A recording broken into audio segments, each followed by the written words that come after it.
Shields in Space Station 14 are a very interesting piece of armor. They take up a hand slot in order to have any effect. Every shield in the game has slightly different stats, so I'll just start with a very basic shield.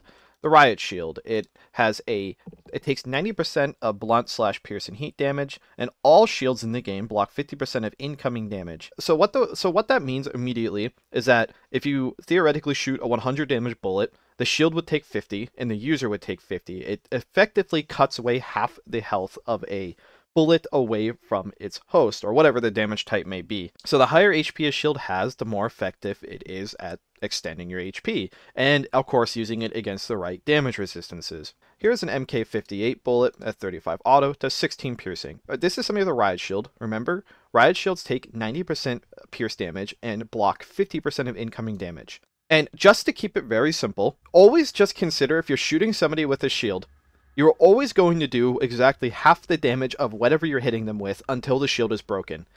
The shield itself taking the damage does not actually increase your damage reduction against the user at all, and that'll be very easy to show. So if I shoot them with a 16 damage bullet, they'll take 8 pierce, despite the fact the shield has a 10% pierce resistance. So if I scan them very quickly, they did indeed take the 8 pierce. The shield's own effectiveness does not change how much damage you yourself resist.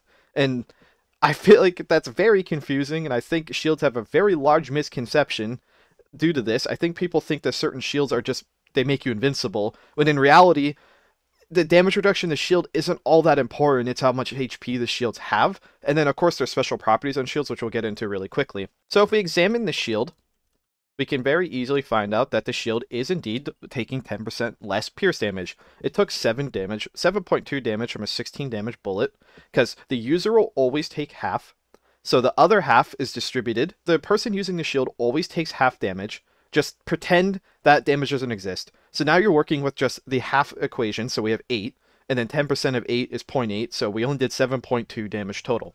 So it keeps it very easy to follow when you know these basic rules. So this person has a Blood Red hardsuit and no helmet. Blood Reds reduce your damage by 50% against all the normal damage types, and then again the shield reduces it by 50.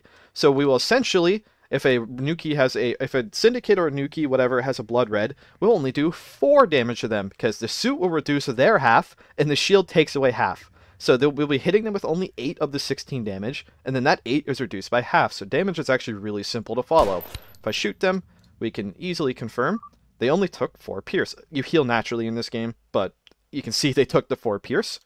We can also very easily observe that the shield will still take 7.2 damage. It is very easy to understand how shields work if you just treat them as separate entities, splitting damage perfectly in half regardless of the damage type. So for a very, very quick summary before we move on to the more advanced shield mechanics, you want a shield with more HP to keep you safe, and you want a shield that is better against the specific damage you're going to extend the effective HP of your shield, which will effectively extend your HP because the shield will always take half. So if you're going against somebody who has bullets and you're a security officer and you have to choose between a Riot Shield or a Riot Bullet Shield, the Riot Bullet Shield will have 10% more effective HP than the normal Riot Shield, which means you will have your effective HP will be extended.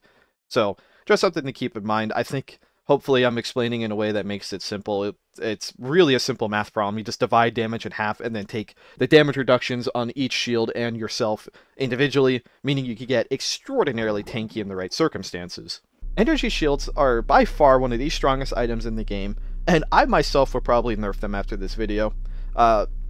Energy shields have 150 HP, meaning an energy shield will literally outlast the user before the user dies if they don't have good armor. That information aside, the energy shield actually is good against piercing. It's better than a normal Riot Shield.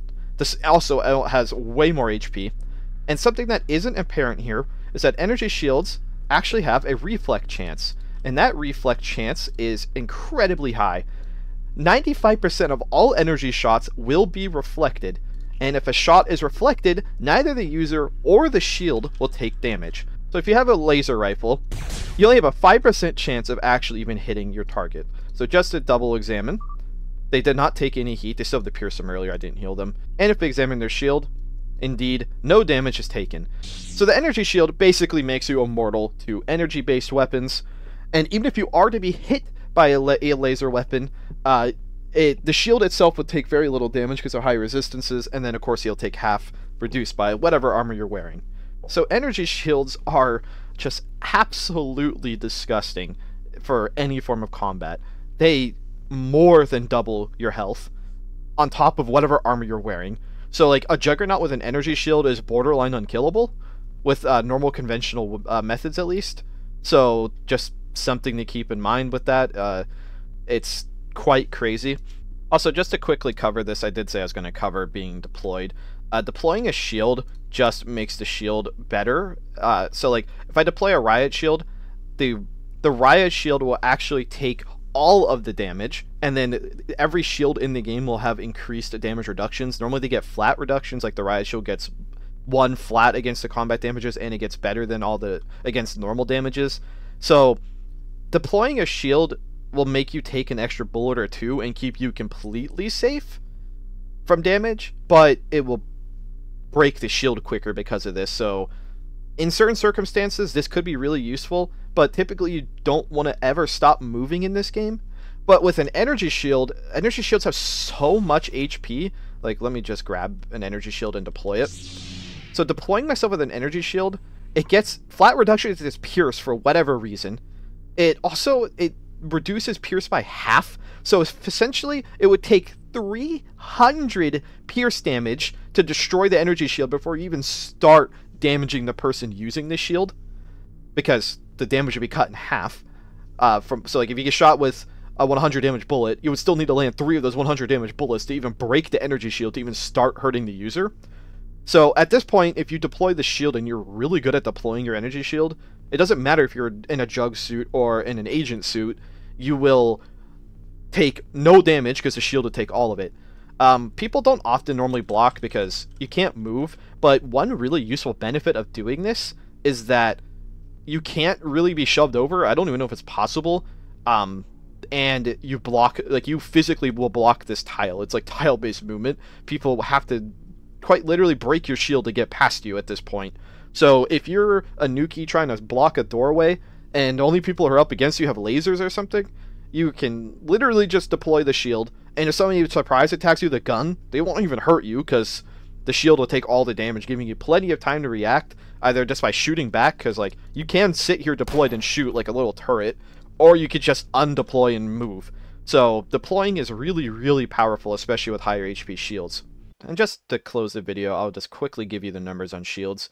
These shields only have 20 HP. Web shields can actually be made by arachnins. I can't view it because I'm not an arachnid, but you can make these for free, and they do have 20 health. So an arachnid against Nukis or something might be able to take another bullet or 2 with this type of shield, which taking an extra bullet or 2 against Nukis is always useful. They're not all that hard to make though, so getting the 20 extra HP is not terrible, but the damage reduction is basically irrelevant. Just pretend you're taking full damage. It's just easier to do the math. Bucklers, however, actually have 30 HP, but they take increased heat damage. If you get shot by a laser, it basically instantly breaks. But Bucklers having 30 HP is pretty nice, and Bucklers themselves are just the same as a makeshift shield, but if you have wood, you might as well just make the Buckler, unless you're fighting lasers and you know you're going to fight lasers. All 3 of these shields, the Riot Laser Shield, the Riot Bullet Shield, and the Riot Shield have 40 HP, and it's pretty clear what you use them against. Laser Shield, better against heat. Riot Bullet Shield, better against blunt and pierce, and then the normal Riot Shield is good against all of them. Unless you 100% know you're going up against, like, the Riot Laser Shield is kind of pointless. Syndicates don't really ever have lasers, and unless it's like a salvage tech that's a syndicate, you're probably never going to really run into enemy lasers unless they took the antique laser, but there's a million scenarios in this game. The Riot Shield's probably the one I just recommend taking, because unless you 100% know what you're going against, you might as well take something that's at least a little okay against everything. The Telescopic Shield is absolutely disgusting. It has 70 HP. You can undeploy it and even put it in your pocket, so you can always have it on you and ready for combat. It's still only half of that of an energy shield, which I think that just, again, is a statement for how broken the energy shield is. I mean, it's so good that only Nukis can buy it now, and it's still just by far probably one of the strongest items in the game, if not the strongest item in the game in terms of combat items. But yeah, the Telescopic Shield has 70 HP, and it isn't any different than the Riot Shield. You deploy it, it even has the same stats as the Riot Shield for protection. But 70 HP deployed with this type of damage reduction can soak up quite a lot of damage. And then, of course, the energy shield has 150 HP, and it basically has guaranteed laser reflection chance.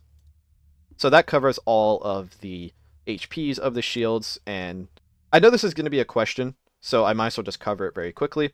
What happens if you have 2 shields equipped? The way damage prioritizes is based off whichever shield you pick up first. So for this person, I made them pick up the Riot Bullet Shield first. So they will actually, so the shield that takes damage is the Riot Bullet Shield. I shot them twice, so they have 12.8 damage. But the passive reflect of the energy shield will still work in this case. So if you're dual wielding an energy shield and you have another shield and you want to dual wield shields, you should pick up the non-energy shield first to extend the energy shield's life. And then, of course, once one shield breaks, it will just swap the damage reduction to another shield. So, if you are like wearing a jug suit and you want to be hilariously tanky, dual wielding shields actually is a viable strategy. But no, you don't get like you don't get crazy damage resistance or anything like that. It just will pick first shield first and then use the better reflect properties of the other shield. So for example, like you can actually dual wield a Captain Saber and an energy shield, and that lets you reflect lasers pretty much guaranteed and reflect bullets. So it can get pretty crazy depending how you stacked it. And very, very quick footnote. This shield has 1 HP left. This weapon does 100 damage. Even if the shield only has 1 HP left, it will still absorb 50% of the hit, even though the shield completely disappears because it took that much damage. So yeah, even if you have 1 HP of a shield, it will still reduce the next hit by 50%. So theoretically, if you ever got shot by a 100 damage bullet and you had a 1 HP shield, you would still live it. So shields have a very, very strong niche, even when they only have 1 HP. I know this video is really long-winded, I apologize, but shields are pretty confusing, admittedly. No other game does this as far as I'm aware. I don't know of any game that makes Riot Shields just cut your damage in half as long as the shield's up. But other than that, if you have any more questions, feel free to ask. I can definitely answer them, or somebody will answer them, because I might have missed something. It's very easy for me to miss something, especially when I'm writing a video this fucking long, because when I'm writing out the script, it's like, oh, well, I'll try to think of everything I could possibly cover, and then it's still, like, it's easy to miss things. Enough is enough. Sorry. Thank you for watching.